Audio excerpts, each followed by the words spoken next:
ನಮಸ್ಕಾರ ಸ್ನೇಹಿತರೆ. ರಾಷ್ಟ್ರ ರಾಜಕಾರಣದ ಹೆಡ್ ಕ್ವಾರ್ಟರ್ಸ್ ದೆಹಲಿಗೆ ಸಿಎಂ ಸಿದ್ದರಾಮಯ್ಯ ಮೊನ್ನೆ ಹೋದಾಗ ಸಿಎಂ ಕುರ್ಚಿ ಬೆಳವಣಿಗೆಗೆ ಏನಾದರೂ ಮೈಲೇಜ್ ಸಿಗುತ್ತಾ ಅನ್ನೋ ಕ್ಯೂರಿಯಾಸಿಟಿ ಹೆಚ್ಚಾಗಿತ್ತು. ಯಾಕಂದರೆ ಸಿಎಂ ಸಿದ್ದರಾಮಯ್ಯ CWC ಸಭೆಯಲ್ಲಿ ಭಾಗವಹಿಸಿದ್ರು. ಸಭೆ ಬಳಿಕ ರಾಜ್ಯದ ಬಗ್ಗೆ ಏನಾದರೂ ಮಾತನಾಡ್ತಾರಾ, ಕುರ್ಚಿ ಫೈಟ್ಗೆ ಫೈನಲ್ ಟಚ್ ಕೊಡ್ತಾರಾ ಅನ್ನೋ ಕುತೂಹಲ ಹೆಚ್ಚಾಗಿತ್ತು. ಆದರೆ ಇದ್ಯಾವುದೂ ಆಗದೆ ಸಿಎಂ ಭೇಟಿ ಬರೀ CWC ಸಭೆಗೆ ಸೀಮಿತವಾಗಿತ್ತು. ಆದರೆ ಈ ಮೀಟಿಂಗ್ ಬಳಿಕ ಸಿಎಂ ಬದಲಾವಣೆ ಅಲ್ಲ, ಸಂಪುಟ ಪುನರ್ರಚನೆಗೆ ಮೈಲೇಜ್ ಸಿಕ್ಕಿದೆ. ಹಾಗಿದ್ರೆ ದಿಲ್ಲಿಯಲ್ಲಿ ಆಗಿದ್ದೇನು? ಸಂಕ್ರಾಂತಿ ಬಳಿಕ ರಾಜಕೀಯ ಕ್ರಾಂತಿ ಆಗುತ್ತಾ?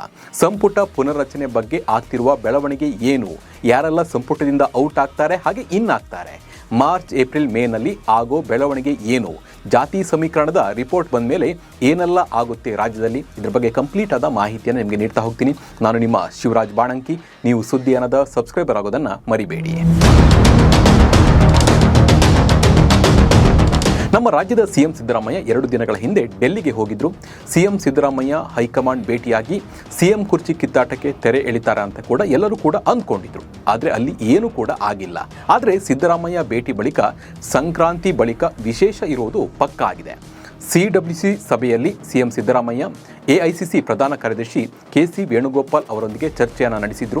ಈ ವೇಳೆ ವೇಣುಗೋಪಾಲ್ ಜನವರಿಯಲ್ಲಿ ಬಂದು ಭೇಟಿ ಆಗುವಂತೆ ಸೂಚಿಸಿದ್ದಾರೆ. ಆದರೆ ರಾಹುಲ್ ಗಾಂಧಿಯನ್ನು ಭೇಟಿ ಆಗೋಕೆ ಸಿಎಂಗೆ ಆಗಿಲ್ಲ. ಹೀಗಾಗಿ ಸಿಎಂ ಸಿದ್ದರಾಮಯ್ಯರ ದೆಹಲಿ ಭೇಟಿ ಕೇವಲ CWC ಸಭೆಗಷ್ಟೇ ಸೀಮಿತವಾಗಿದೆ.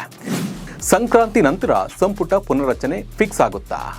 ಅಂದಹಾಗೆ ಜನವರಿ 19ಕ್ಕೆ ರಾಜ್ಯ ಕಾಂಗ್ರೆಸ್ನಲ್ಲಿ ವಿಶೇಷ ಇರಲಿದೆ ಅಂತ ಹೇಳಲಾಗ್ತಾ ಇದೆ. ಅಂದರೆ ಜನವರಿ 19ರಿಂದ 26ರವರೆಗೆ ರಾಜ್ಯ ಕಾಂಗ್ರೆಸ್ ಸಂಪುಟದಲ್ಲಿ ಸಂಪುಟ ಪುನರ್ರಚನೆ ಆಗಲಿದೆ ಅಂತ ಹೇಳಲಾಗ್ತಾ ಇದೆ. ಒಂದು ವೇಳೆ ಎಲ್ಲ ಅಂದ್ಕೊಂಡಂತೆ ಆದರೆ 16ರಿಂದ 18 ಸಚಿವರನ್ನ ಸಂಪುಟದಿಂದ ಕೈಬಿಟ್ಟು ಹೊಸ ಶಾಸಕರಿಗೆ ಸಚಿವ ಸ್ಥಾನ ನೀಡುವ ಸಾಧ್ಯತೆ ಹೆಚ್ಚಿದೆ. ಇದರಲ್ಲಿ ಮುಖ್ಯವಾಗಿ ಸಿದ್ದರಾಮಯ್ಯ ಆಪ್ತರನ್ನ ಕೈಬಿಟ್ಟು DKC ಆಪ್ತರಿಗೆ ಸಚಿವ ಸ್ಥಾನ ನೀಡುವ ಸಾಧ್ಯತೆ ಕೂಡ ಹೆಚ್ಚಿದೆ. ಹಾಗೆ DK ಶಿವಕುಮಾರ್ ಅವರ ಕೆಲ ಆಪ್ತರಿಗೂ ಸಂಪುಟದಿಂದ ಕೋಕ್ ನೀಡುವ ಸಾಧ್ಯತೆ ಇದೆ ಅಂತ ಹೇಳಲಾಗ್ತಾ ಇದೆ.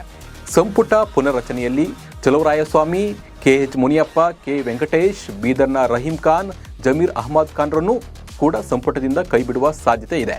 ಒಂದು ವೇಳೆ ಜಮೀರ್ ಅಹ್ಮದ್ ಖಾನ್ರನ್ನ ಕೈಬಿಟ್ರೆ UT ಖಾದರ್ ಅಥವಾ ತನ್ವೀರ್ ಸೇಠ್ರನ್ನ ಮಂತ್ರಿ ಮಾಡಬಹುದು ಅಂತ ಹೇಳಲಾಗ್ತಾ ಇದೆ. ಹಾಗೆ ಲಕ್ಷ್ಮೀ ಹೆಬ್ಬಾಳ್ಕರ್ನನ್ನು ಕೂಡ ಕೈಬಿಟ್ಟು ಅಲ್ಲಿಗೆ ರೂಪಾ ಶಶಿಧರನ್ನ ಮಂತ್ರಿ ಮಾಡುವ ಸಾಧ್ಯತೆ ಇದೆ. BK ಹರಿಪ್ರಸಾದ್ ಈ ಸಲ ಸಚಿವರಾಗೋದು ಪಕ್ಕಾ ಅಂತ ಹೇಳಲಾಗ್ತಾ ಇದೆ.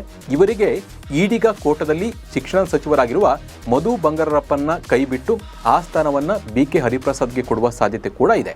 ಈ ಥರದಲ್ಲಿ ಕ್ಯಾಬಿನೆಟ್ ಪುನರ್ರಚನೆ ಲೆಕ್ಕಾಚಾರಗಳು ನಡೀತಾ ಇದೆ. ಈಗ ಆಗ್ತಿರುವ ಬೆಳವಣಿಗೆಯನ್ನು ನೋಡಿದರೆ ಸದ್ಯಕ್ಕೆ ಯಾವ ಸಿಎಂ ಬದಲಾವಣೆ ಕೂಡ ಆಗಲ್ಲ. ಯಾಕಂದರೆ ಸಂಪುಟ ಪುನರ್ರಚನೆ ಆಗೋದು ಪಕ್ಕಾ ಆಗ್ತಾ ಇದೆ. ಸಂಕ್ರಾಂತಿ ಮುಗಿತಾ ಇದ್ದಂತೆ ಸಂಪುಟ ಪುನರ್ರಚನೆ ಬಿಸಿ ಚರ್ಚೆ ಶುರುವಾಗೋದಂತೂ ಪಕ್ಕಾ. ಮೊನ್ನೆ ಕಾಂಗ್ರೆಸ್ ಹೈಕಮಾಂಡ್ CWC ಮೀಟಿಂಗ್ನಲ್ಲಿ ಸಿಎಂಗಳ ಸಭೆ ಮಾತ್ರ ಕರೆದಿದ್ದು. ಇದಕ್ಕೆ ಯಾವ ಪ್ರದೇಶ ಕಾಂಗ್ರೆಸ್ ಸಮಿತಿ ಅಧ್ಯಕ್ಷರನ್ನ ಕರೆದಿಲ್ಲ. ಇದರಿಂದ DKC ಕೂಡ ಆ ಸಭೆಗೆ ಹೋಗೋಕ್ಕೆ ಆಗಿಲ್ಲ. DKC ಈ ಸಭೆಗೆ ಹೋಗ್ಬೋದು ಅನ್ನೋ ನಿರೀಕ್ಷೆಯಲ್ಲಿ ಇದ್ರು.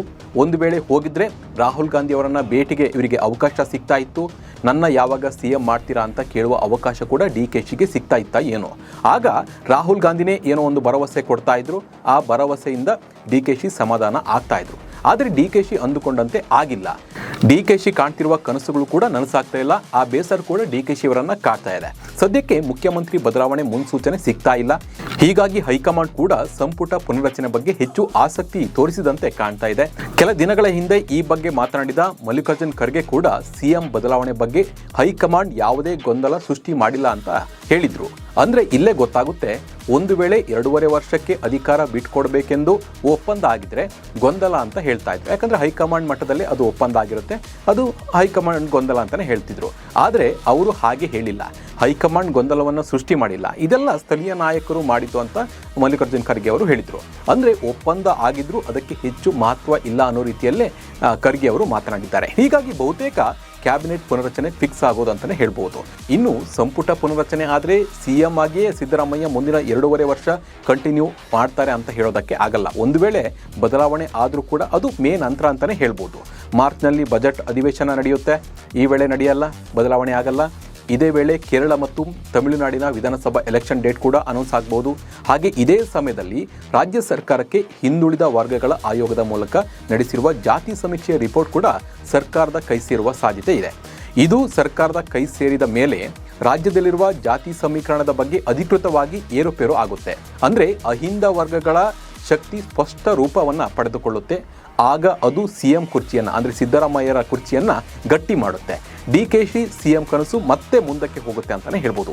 ಹೀಗಾಗಿ ಜನವರಿ ತಿಂಗಳು ಎಲ್ಲ ಊಹಾಪೋಹಗಳಿಗೆ ಬ್ರೇಕ್ ಹಾಕಿ ಒಂದು ಸ್ಪಷ್ಟ ಸಂದೇಶನವನ್ನು ಜನವರಿ ತಿಂಗಳು ನೀಡಲಿದೆ. ಒಂದು ವೇಳೆ ಸಿಎಂ ಬದಲಾವಣೆ ಆದರೂ ಆಗದಿದ್ದರೂ ರಾಜಕೀಯ ಆಟ ಶುರುವಾಗದಂತೂ ಪಕ್ಕ. ನಮಸ್ಕಾರ.